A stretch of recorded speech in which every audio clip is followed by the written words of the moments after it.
My topic is transmission across the synapse. This begins when there's a potential action. When the potential action occurs, we have synaptic vessels, which are enclosed neurotransmitters. This and the calcium mixes together and fuse with the presynaptic membrane. Once this happens, it's released, and on the opposite side is a postsynaptic membrane. It has a receptor on that side, and it receives these neurotransmitters. The purpose for that is because there's a gap, and these transmitters can't just cross across without this process taking place. In the interim of the neurotransmitters are nothing but axons which have dendrites on them, and all the dendrites is tentacles that receive and give out pulses to the different nerves. The neurotransmitters, they are enclosed in like a bubble, and in these bubbles, is many of them inside of this axon terminal.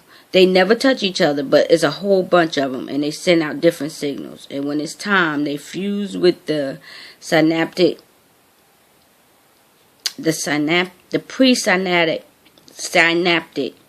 membrane.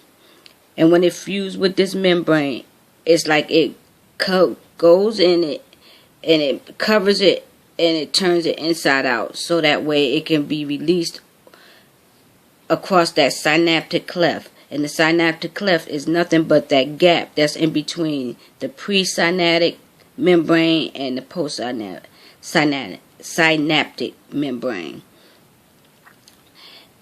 And this is why we have to have this transmission this way, with the infusion of the with the neurotransmitters and the receptors on the post, because you have a gap, which is the synaptic cleft, and the neurotransmitters can't pass unless this process takes place.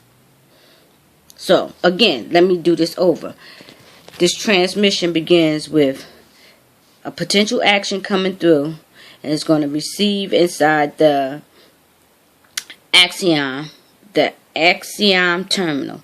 And in this axion terminal, you have these neurotransmitters, which are axons that's covered in a little bubble. And when they come in this axion terminal, the calcium, which is CA2,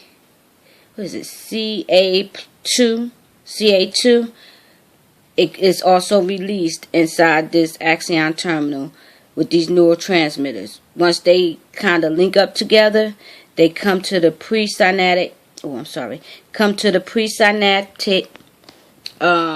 membrane, and they fuse together. And then in this infusion, what happens is the neurotransmitters are on that line, and they kind of link up together.